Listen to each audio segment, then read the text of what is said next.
esta es la presentación del trabajo práctico número 1 de la materia Redes y Comunicaciones, en las cuales los autores son Máximo Gómez, Julián González Esbardela y Lautaro Torres, comenzando por una introducción de definiciones respecto a la investigación del marco teórico. Esta es una exposición académica exhaustiva sobre los fundamentos teóricos de las redes y las comunicaciones de datos. A lo largo de esta presentación realizaremos un análisis profundo de la estructura que sostiene el mundo interconectado de hoy. Nos basamos en los autores o las obras de Andrew Tannenbaum y William Stallings. Para comenzar, está el punto de partida. ¿Qué son exactamente las redes de comunicación de datos? Andrew Tannenbaum define categóricamente a una red de computadoras como un conjunto de computadoras autónomas interconectadas mediante una sola tecnología. La palabra clave es autónomas. Es importante no confundir una red de computadoras con un sistema distribuido. En un sistema distribuido, la existencia de múltiples máquinas es transparente para el usuario. El sistema entero se presenta a través de una capa de middleware como si fuera una única y colosal computadora coherente. En una red de computadoras, por el contrario, esta coherencia no existe por defecto. Las máquinas son entidades independientes y el usuario es plenamente consciente de que está interactuando con los equipos individuales que poseen su propio hardware y su propio sistema operativo. La conexión entre estas máquinas autónomas no se limita a un cable de cobre, sino que abarca enlaces de fibra óptica, microondas, espectro infrarrojo y constelaciones de satélites. ¿Para qué fueron creadas estas redes? El propósito es superar a la geografía. Tannenbaum clasifica sus propósitos en varias dimensiones. En el ámbito de las aplicaciones de negocio, las redes fueron diseñadas para el modelo cliente-servidor, permitiendo que todos los programas, el equipo físico como impresoras de alto volumen y sobre todo las bases de datos corporativas estén disponibles para cualquier empleado, sin importar si éste se encuentra en la oficina de al lado o en otro continente. En la dimensión humana fueron creadas para revolucionar la comunicación de persona a persona, mediante el correo electrónico, la voz sobre IP y los espacios de trabajo colaborativos en tiempo real. Además, son el motor exclusivo del comercio electrónico en sus modelos de negocio a consumidor o de negocio a negocio. Y para el usuario doméstico fueron creadas para democratizar el acceso a la información y revolucionar la distribución del entretenimiento, dando paso también a la era de los usuarios móviles y la computación ubicua. Este despliegue tecnológico trae consigo ventajas innegables. Las redes de datos garantizan una eficiencia empresarial sin precedentes, permiten ahorro masivo de costos al compartir recursos costosos, reducen los tiempos de viaje mediante reuniones virtuales y permiten el acceso instantáneo a información crítica. Sin embargo, en el marco teórico debemos analizar también sus profundas desventajas. La principal es nuestra dependencia crítica. La economía moderna colapsaría en cuestión de minutos si las redes dejaran de obrar. Paralelamente, las redes han engendrado crisis sociales vinculadas a la seguridad de la información, espionaje corporativo y gubernamental, la pérdida de privacidad por el rastreo de datos y la proliferación de contenido malicioso como el phishing, los virus y las redes zombie. Habiendo definido qué es una red, debemos comprender la maquinaria que la hace posible. Y aquí introducimos el concepto de sistema teleinformático, a menudo denominado sistema de comunicación de datos en la literatura de William Stalin. Un sistema teleinformático es un complejo ensamblaje de dispositivos de hardware, medios físicos de transmisión y rutinas de software lógicas, cuyo propósito es transferir información digital desde un punto de origen hasta un punto de destino de manera confiable, eficiente y segura. Stalin modela este sistema dividiéndolo en 5 componentes fundamentales e irreductibles. El primero es la fuente, que es el dispositivo generador de los datos, como lo puede ser la computadora de un usuario. El segundo es el transmisor, un equipo como un módem o un enrutador que tiene la tarea de transformar el flujo de datos generados por la fuente en señales electromagnéticas capaces de viajar. Y el tercero es el sistema de transmisión, que constituye el camino físico real que transporta la señal. El cuarto es el receptor, el equipo en otro extremo que captura la señal atenuada del medio y la reconvierte en datos lógicos. Y el quinto es el destino, el servidor o equipo final que procesa la información recibida. Un sistema teleinformático no se limita a empujar datos por un cable. Para operar con éxito debe ejecutar una serie de funciones básicas sumamente complejas. Debe gestionar la utilización del sistema de transmisión mediante la multiplexación, asegurando que múltiples usuarios puedan compartir el medio sin interferencias. Debe encargarse de la generación de la señal, sincronización estricta de los relojes internos entre transmisor y receptor para saber cuándo empieza y termina un bit. Debe implementar algoritmos matemáticos de detección y corrección de errores, ya que la física dicta que las señales siempre sufrirán alteraciones. Debe ejercer un control de flujo riguroso para que un transmisor de alta velocidad no sature la memoria temporal de un receptor más lento. Y por último, se debe gestionar el direccionamiento enrutamiento encontrando el camino óptimo a través de mallas de redes interconectadas, al tiempo que garantiza la seguridad y el formato correcto del mensaje. Para que estos sistemas cumplan sus funciones, la información debe viajar físicamente. Esto lo que nos lleva es a analizar los métodos de transmisión, abordando la diferencia crítica entre la transmisión de señales analógicas y digitales. En la física de las telecomunicaciones, una señal viaja y, de manera inevitable, pierde energía con la distancia, un fenómeno conocido como atenuación. Si utilizamos un método de transmisión analógico, la estrategia histórica para combatir la atenuación es colocar amplificadores a lo largo del trayecto. El defecto fatal de este método es que el amplificador es un dispositivo ciego, no comprende qué parte de la onda electromagnética es la voz original y qué parte es el ruido estático acumulado en el viaje. Al amplificar, aumenta tanto la señal como el ruido, lo que significa que tras pasar por varios amplificadores, la señal original queda irremediablemente degradada y sepultada en distorsión. Por el contrario, el método de transmisión digital aborda el problema desde una perspectiva lógica. Asume que la señal transporta datos binarios, es decir, ceros y unos. Cuando la señal se atenúa, en lugar de un amplificador, la red utiliza un repetidor.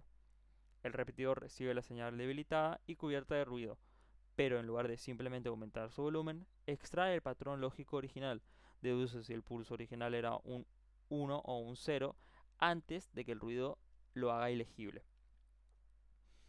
Una vez recuperada la información pura, el repetidor genera y transmite una señal completamente nueva, fuerte e inmaculada hacia el siguiente tramo. Es por este motivo técnico que la transmisión digital ha reemplazado a la analógica, permitiendo enviar datos a distancias globales sin la más mínima pérdida de integridad de la información. En este aspecto, William Stalin nos exige clasificar las señales utilizadas en la telecomunicación. La primera y más evidente es por su naturaleza de variación. Las señales analógicas son aquellas en las que la intensidad de la onda electromagnética varía de manera suave y continua a lo largo del tiempo, pudiendo adoptar una infinidad de valores posibles dentro de un rango determinado. Las señales digitales, por otro lado, mantienen una intensidad constante durante el intervalo de tiempo específico y luego cambian de forma abrupta e instantánea a otro nivel constante, siendo discretas en cuanto a su amplitud y limitándose a valores predefinidos. Stalin las clasifica por su comportamiento en el dominio temporal. Existen señales de tiempo continuo, señales de tiempo discreto, que solo existen o son medidas en instantes específicos, como ocurre durante el proceso de muestreo analógico digital, y una clasificación matemática importante para el análisis de Fourier es su patrón de repetición. Las señales periódicas son aquellas que exhiben un patrón estructural que se repite de manera idéntica e infinita a lo largo del tiempo.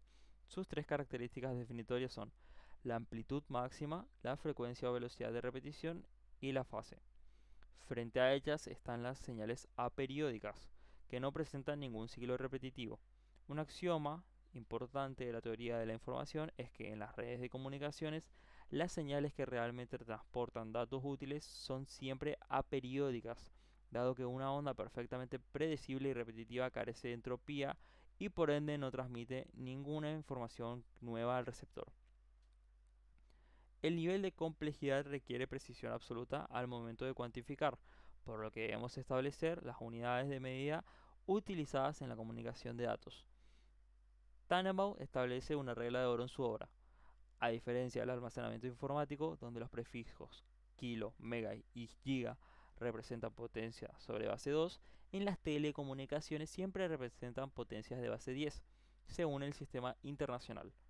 Para medir el volumen estático de información, nuestra unidad indivisible es el bit, que presenta un estado lógico binario y su agrupación de 8 conforma un byte o un octeto. Cuando evaluamos la velocidad a la que los datos atraviesan la red, hablamos de la tasa de transferencia, y nuestra unidad estándar son los bits por segundo o bps. Escalar esta medida nos lleva a los kilobits, megabits y gigabits por segundo, que miden la velocidad real a la que la información útil es despachada. Sin embargo, no debemos confundir esto con la tasa de modulación de la capa física, la cual se mide en baudios. El baudio mide la cantidad de veces que una señal electromagnética cambia de estado físico por segundo. Dependiendo de la eficiencia de la tecnología, un solo cambio físico, un solo baudio, puede transportar múltiples bits lógicos simultáneamente. Por lo tanto, la tasa de bits siempre será igual o mayor a la tasa de baudios. Adicionalmente, medimos la frecuencia de las ondas electromagnéticas puras y el ancho de banda del canal en hercios. Evaluamos la potencia de transmisión, ganancia, atenuación de la señal mediante una escala logarítmica utilizando el decibelio. Y finalmente, medimos el retardo, la latencia y los tiempos de procesamiento de los enrutadores utilizando fracciones de tiempo sumamente pequeñas como los milisegundos, microsegundos y nanosegundos. Todas estas métricas y señales convergen en lo que denominamos el canal de comunicaciones. El canal es el camino lógico y físico por donde viaja nuestra señal portadora. Todo canal posee una capacidad, que es la velocidad matemática máxima a la que pueden transmitir los datos de forma confiable. Esta capacidad no es infinita, está dictada por las leyes inmutables de la física. Según el teorema de Nyquist, si tuviéramos un canal utópico y completamente libre de ruido, nuestra capacidad máxima estaría limitada únicamente por el ancho de banda físico del medio y el número de niveles de voltaje discretos que podemos generar. Pero, en el mundo real, la ley de Shannon demuestra que el ruido térmico y las interferencias electromagnéticas ponen un techo duro e infranqueable a la capacidad del canal. Shannon estableció que la velocidad máxima de transmisión depende estrictamente de la relación entre la fuerza de nuestra señal útil y la fuerza del ruido ambiental. Dentro de este canal, la forma en que los datos fluyen determinan los tipos de transmisión. Si analizamos el sentido direccional de la comunicación, encontramos tres modalidades. La transmisión simplex ocurre cuando la información fluye en una única dirección perpetua. Un equipo es el transmisor absoluto y el otro el receptor absoluto.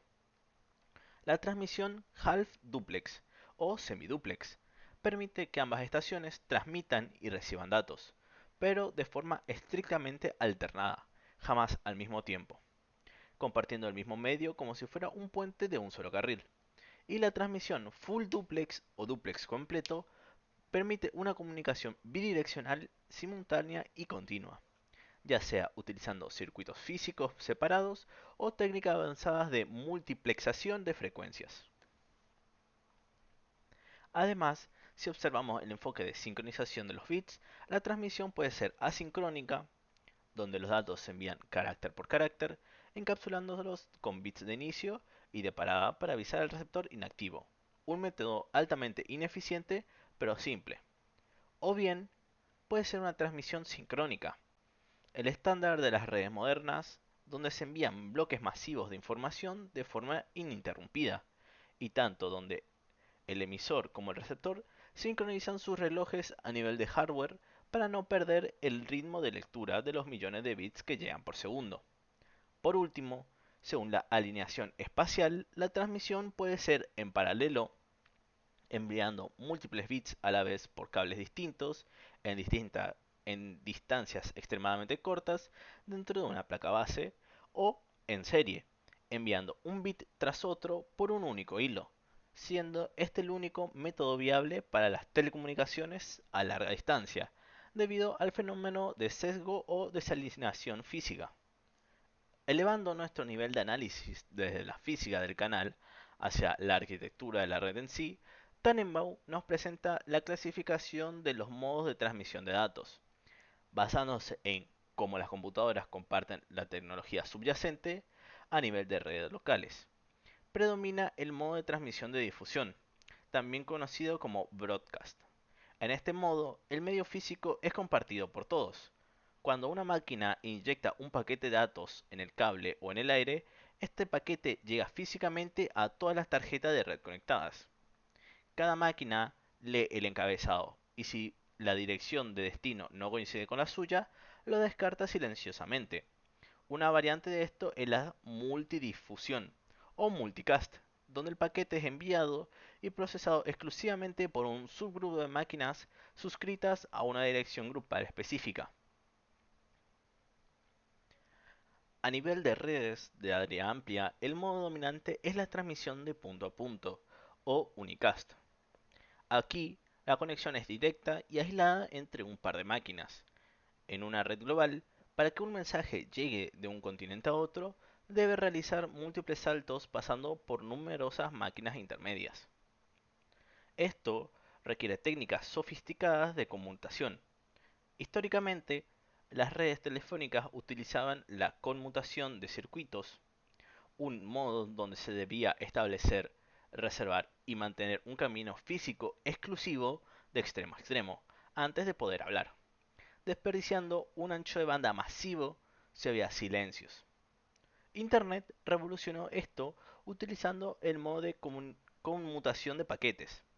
Aquí no hay circuitos reservados, el archivo completo se fragmenta en miles de piezas independientes. Los paquetes, cada paquete viaja por la red de enrutador en enrutador, compitiendo por el ancho de banda, utilizando el modelo de almacenamiento y reenvío, e incluso tomando rutas diferentes para evadir la congestión, hasta reensamblarse en el destino final. Ahora bien, hemos dicho que las computadoras procesan información en formato puramente digital, en banda base. Sin embargo, sabemos que muchos medios físicos de alta capacidad, como el espectro radioelectrónico, que posibilita las redes inalámbricas o el cable coaxial, requieren el uso de señales analógicas de alta frecuencia para poder abarcar largas distancias o atravesar el espacio libre. Para sortear esta incompatibilidad fundamental, la ingeniería de redes emplea la modulación. El concepto técnico de modulación consiste en tomar una onda electromagnética continua y constante, denominada onda portadora, y alterar sistemáticamente una o más de sus características físicas, su amplitud, su frecuencia o su fase, en función directa de los datos que se desean transmitir. El objetivo no es solo adaptar la señal al medio físico, sino también permitir la multiplexación, enviando docenas de transmisiones simultáneas por el mismo canal utilizando distintas frecuencias portadoras. La clasificación de la modulación es rigurosa y depende de la naturaleza de los datos originales. La más vital para nosotros es la modulación de datos digitales en señales analógicas. Tannenbaum describe tres técnicas fundamentales. En ASC, o modulación por desplazamiento de amplitud, se cambia la altura o intensidad de la onda portadora para representar los ceros y unos. En FISC, modulación por desplazamiento en frecuencia, se alternan dos tonos de frecuencias ligeramente distintas. Y en PISC, la modulación por desplazamiento de fase, se altera bruscamente el ángulo de inicio del ciclo de la onda. Pero para alcanzar las velocidades de banda ancha modernas, se utiliza QAM, la modulación de amplitud cuadratura.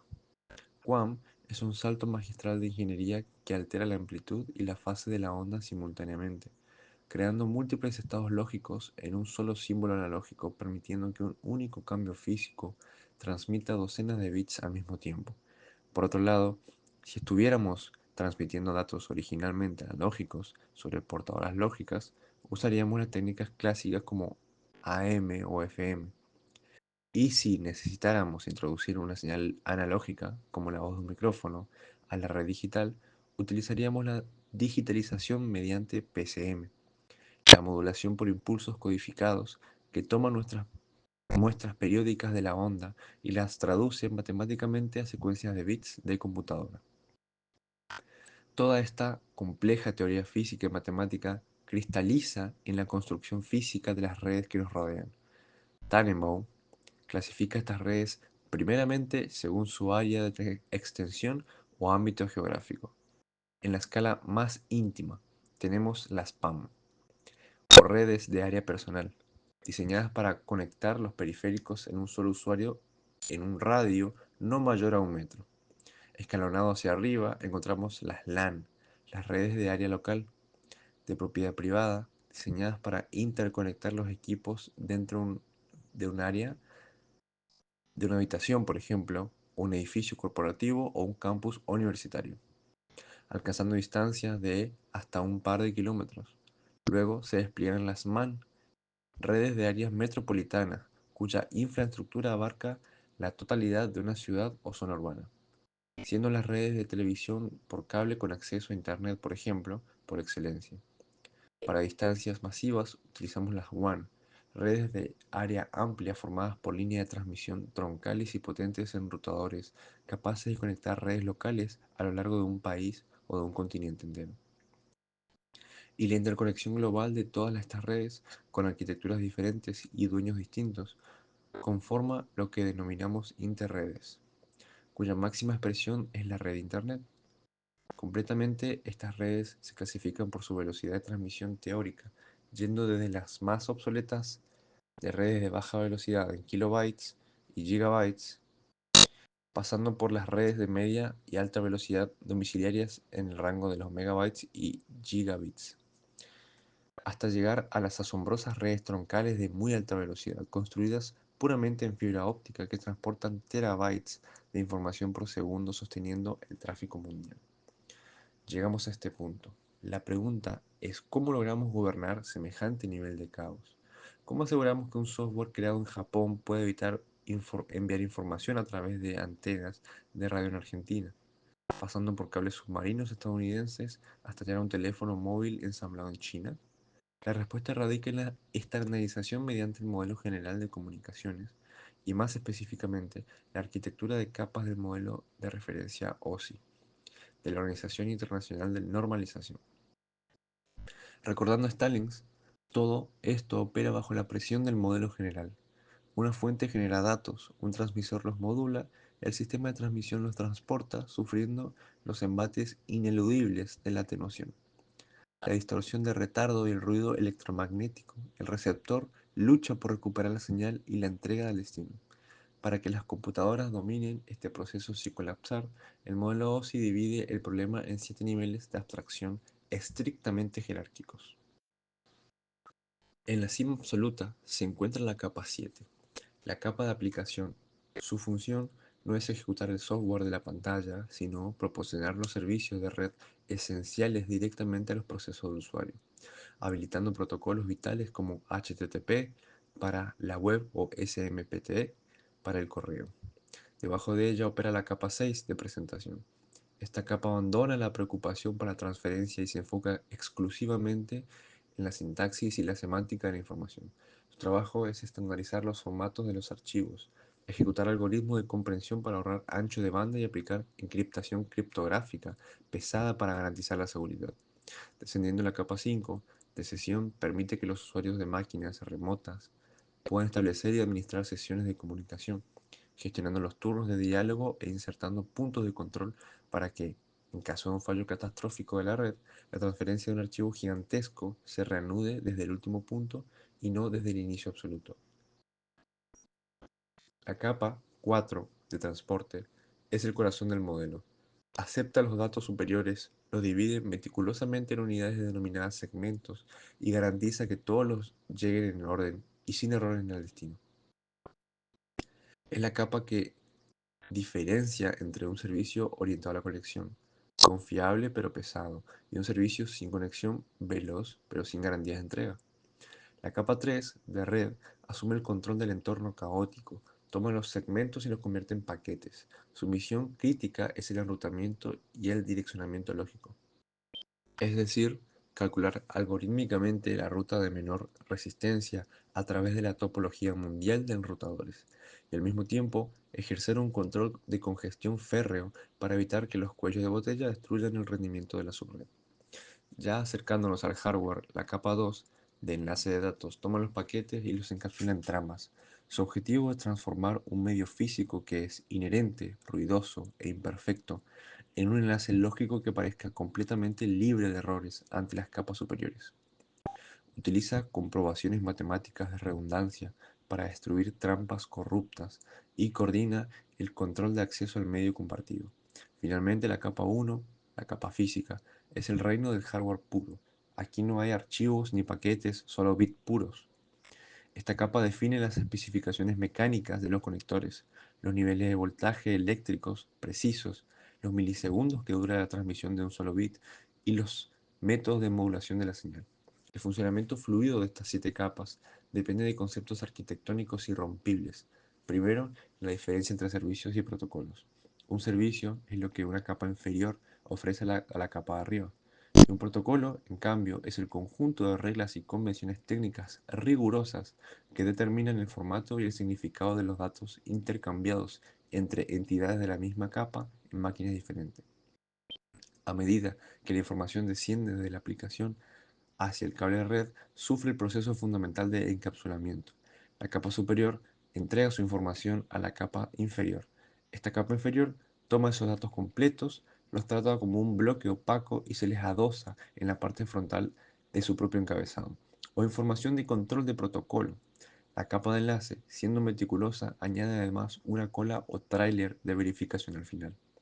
Al viajar hacia abajo, los datos originales del usuario quedan envueltos capa tras capa en múltiples cabeceras, como si fueran cajas dentro de cajas, hasta que la capa física convierte toda esa enorme estructura en señales analógicas o digitales que viajan a velocidad de la luz hacia su destino. Luego de presentar la parte teórica, presentaremos la parte práctica del trabajo práctico número 1 de redes y comunicaciones. Para hacer este proyecto y demostrar la viabilidad del diseño, utilizamos Cisco Packet Tracer. Abordamos el uso de esta herramienta no como un simple lienzo, sino como un motor que nos permitió emular con exactitud el comportamiento del hardware, flujo de los datos y limitaciones físicas que enfrentaríamos en una instalación real. El escenario partía de una exigencia clínica: garantizar conectividad ininterrumpida de más de 60 dispositivos. En un entorno de salud, la red es un servicio crítico.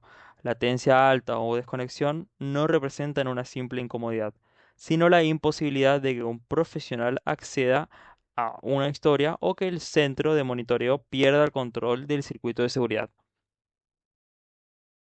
El primer paso dentro del simulador fue estructurar nuestro espacio de trabajo lógico, el Logical Workspace.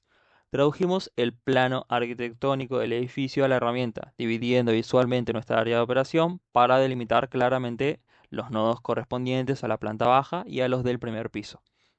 Esta organización fue importante para planificar el cableado estructurado posterior sin cometer errores de diseño. Comenzamos a probar nuestra topología seleccionando los end device o dispositivos finales desde la paleta de equipos del Packet Tracer. En la planta baja desplegamos las computadoras destinadas a los 10 consultorios médicos y el área de admisión, junto con sus respectivas impresoras láser. En el primer piso replicamos el proceso para los 8 consultorios restantes, incorporando además las terminales de la oficina de administración, el archivo y nuestro centro neurológico, la sala de informática. Para el sistema de seguridad, distribuimos estratégicamente diversas cámaras IP a lo largo de pasillos, salas de espera y escaleras. Un aspecto técnico que debíamos prever desde la etapa inicial era la capacidad de concurrencia. Con 18 médicos y personal administrativo trabajando en simultáneo, la red no podía permitirse cuellos de botella desde dispositivos finales. Para asegurar esto, validamos que las tarjetas red virtuales, Fast Ethernet, de todas las terminales operaran nativamente en modo full duplex. A diferencia de infraestructuras más antiguas donde los equipos debían esperar su turno para transmitir, esta configuración de Packet Tracer nos garantizó que cada computadora pudiera enviar y recibir datos al servidor al mismo tiempo, sin generar colisiones eléctricas. También instalamos en la sala de informática el dispositivo que actuaría como el corazón de nuestras operaciones, servidor de aplicaciones, encargado de alojar los sistemas del policonsultorio. Tener todos estos dispositivos finales correctamente posicionados en el plano era solo una de las fases. Para que esta infraestructura cobrara vida y la información pudiera fluir, necesitábamos diseñar el entramado de cables, configurar la electrónica de red que los conectaría. Ya teníamos la física clara, pero conectar 60 equipos a lo loco no funcionaría. Para eso necesitamos un plano arquitectónico. Y en nuestro campo, ese plano es el modelo de referencia OSI. Y primero, para saber qué reglas del modelo aplicar, clasificamos nuestra red. Nuestro policonsultorio, al estar confinado en un edificio, es de manual una red LAN de banda ancha, operando a velocidades fast y gigabit de Ethernet. El modelo OSI es una torre de 7 capas, pero en la práctica lo que realmente vimos funcionar fue el proceso de encapsulamiento. El dato nace en la capa 7, aplicación, baja a la capa 4, que es el transporte, donde se cortan pedacitos más manejables llamados segmentos, y se le propone un número para que no se desordenen. Baja a la capa 3, que sería la red, y se le pega una IP de origen y destino, convirtiéndose en un paquete. Baja a la capa 2, enlace de datos, y se pega la dirección física de la tarjeta de red. La dirección MAC, transformándose en una trama, finalmente cae a la capa 1, la física, donde la placa de red lo convierte en impulsos eléctricos y lo lanza al cable de cobre. Para llevar este nivel de detalle a Cisco Packet Tracer, el programa te obliga a respetar cada capa. Si te equivocas de cable en la capa 1, la capa 3 no funciona. Teníamos que armar el cableado estructurado para 18 consultorios con PC e impresoras, oficinas de admisión en cada piso, archivos y cámaras de seguridad. Empezamos nuestro trabajo en las capas 1 y 2. Para la electrónica central de la red, los intermediarios instalamos 4 switches Cisco Catalyst 2960. Como estudiantes, aprendimos la diferencia vital entre un hub y un switch.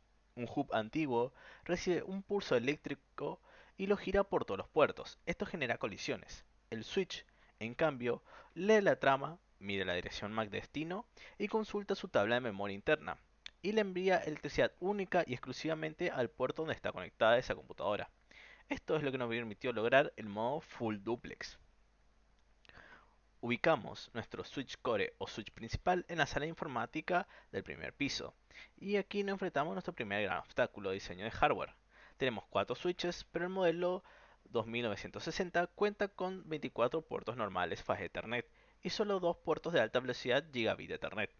Era físicamente imposible conectar todos directamente al principal en forma de estrella.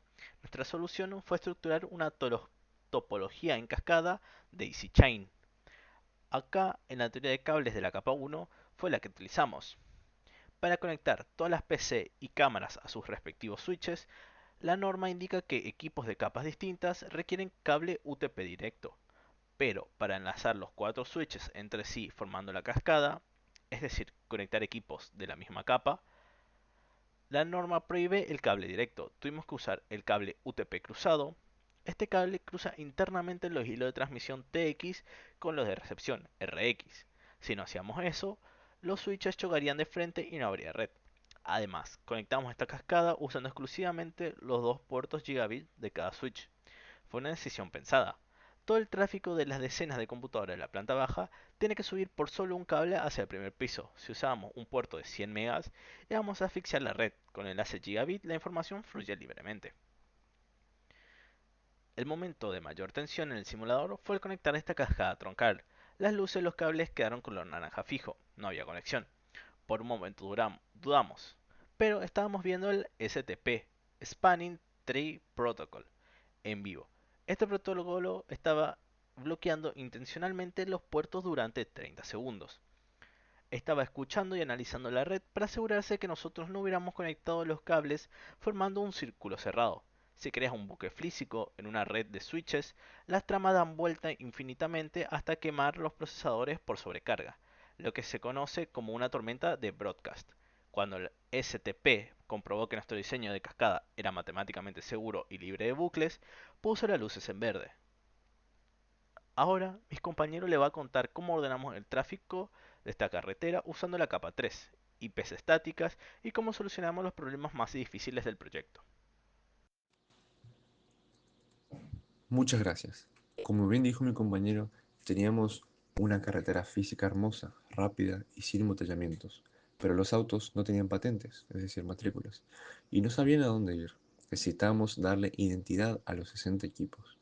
Esto nos obligó a subir a la capa 3, la capa de red del modelo OSI, que es el mundo del enrutamiento y las direcciones IP. Para esta clínica decidimos trabajar con el protocolo IPv4, utilizando una red privada de clase C, la famosa 192.168.1.0. A esto le sumamos una máscara de subred de 24 bits, escrita como 255, 255, 255.0, haciendo en la matemática binaria la operación AND que vimos en la clase. Esta máscara nos indica que el último octeto estaba en ceros, dejándonos 254 direcciones IP posibles para asignar. Un margen de escalabilidad perfecto para los 60 equipos actuales y para un futuro crecimiento del policonsultorio. Aquí, como equipo, tuvimos un fuerte debate de diseño. Sabíamos que la forma rápida de terminar el trabajo era poner un servidor DHCP para que se repartiera las 60 direcciones IP automáticamente en 3 segundos. Sin embargo, nos pusimos el sombrero de administradores de red reales y dijimos, en un hospital la estabilidad es más importante que la comodidad. Si hay un corte de suministro eléctrico y el servidor de DHCP se reinicia, renueva las concesiones al azar, las cámaras de seguridad IP cambiarían de dirección, dejando ciego al centro de monitoreo. La impresora de consultorio 8 cambiaría de IP y el médico no podría imprimir las recetas. Por este motivo de seguridad, tomamos la decisión de hacer un direccionamiento estático y manual. Configuramos una por una las más de 60 máquinas a mano. Aplicamos un subnetting lógico, creando grupos o bloques para mantener un orden militar de la red. Del 1 al 20, reservamos la IP para los jefes, la infraestructura, el router y el servidor. Del 21 al 100, agrupamos todo el equipo de impresión láser en red. Del 101 al 200, ubicamos a las estaciones de trabajo personal, las PCs de admisión y los All-in-One de los médicos. Y finalmente, del 201 al 250, encerramos en su propia burbuja lógica a todo el circuito cerrado de las cámaras de seguridad. A pesar de todo este orden, nuestra clínica era una isla. No tenía internet para que pudiera comunicarse con el mundo exterior. Instalamos un router Cisco en la sala de informática. El trabajo de un router de capa 3 es separar redes y encontrar el mejor camino. Entramos a una consola de comando negra. Le pusimos la primera IP disponible de nuestra red, 192.168.1.1, y lo encendimos. Luego fuimos a las 60 computadoras y les dijimos, señores, su puerta de enlace predeterminada o su default gateway es la 192.168.1.1. O sea, si un médico abre el navegador para buscar algo en internet, la capa 3 de su computadora se da cuenta de que ese destino no está en la clínica, encapsula el paquete y se lo entrega al router para que él se encargue de la salida. Durante todo este armado final, Packet Tracer nos tiró un problema de troubleshooting, es decir, resolución de problemas, que nos hizo pensar. Quisimos conectar el servidor principal al switch, pero el cable rebotaba. Abrimos la vista física del equipo virtual y vimos el problema. El servidor era una caja vacía. No tenía tarjeta de red y nos pusimos modo técnico de hardware. Apagamos el servidor virtual presionando su botón porque en la vida real instalar cosas en caliente quema las placas. Y de la lista de módulos elegimos el PT Server NM ICGE. ¿Por qué este y no otro? Porque la sigla CGE significa Cobre Gigabyte Ethernet. El servidor alojará las historias clínicas si le poníamos un puerto lento de 100 megabits. Cuando 18 médicos guardaran datos a la vez, el servidor iba a asfixiarse. Con la placa Gigabit instalada, lo prendimos, le asignamos la IP.10 y encajó en la red a la perfección. El acto final de todo ingeniero es probar que lo que construyó funciona. Usamos la herramienta suprema de diagnóstico, el ping, apoyado en el protocolo ICMP. Nos fuimos a la PC de la planta baja, que estaba físicamente más lejos del servidor en todo el edificio, y disparamos el ping hacia un IP del servidor. Y en ese momento vimos una última lección teórica manifestarte frente a nuestros ojos. El primer paquete enviado siempre fallaba y daba error. El request timeout. Si no hubiésemos estudiado a Tannenbaum, nos habríamos desesperado, pero sonreímos porque sabíamos exactamente qué era. El protocolo ARP o protocolo de resolución de direcciones. Lo que pasó fue que la computadora del médico sabía que IP quería ir a la punto .10, pero la capa 2 le decía, disculpa, no conozco la dirección MAC de la placa Gigabit que le acaban de instalar al servidor. Entonces, la PC frenó nuestro paquete ICMP y mandó un grito de broadcast a todos los rincones del edificio preguntando, por favor, ¿quién tiene la dirección IP.10? Hasta que el servidor escuchó y le contestó mandando su dirección MAC. El tiempo de nuestro primer paquete venció, pero la PC del médico guardó esa MAC en su memoria caché y a partir de ese segundo exacto, los siguientes paquetes de ping volaron directamente al servidor en milisegundos, obteniendo un rotundo 100% de efectividad y demostrando que la red estaba viva. Ver esos pins exitosos fue la validación de que toda la teoría, la física de los canales de cobre cruzado, las estrictas normas del modelo OSI y nuestro dolor de cabeza configurando IPs estáticas habían valido la pena. Hemos construido para este policonsultorio una infraestructura de red estable, rápida, blindada contra fallos y lista para el futuro. De parte de todo el equipo, muchísimas gracias por su atención y quedamos a total disposición para responder sus preguntas.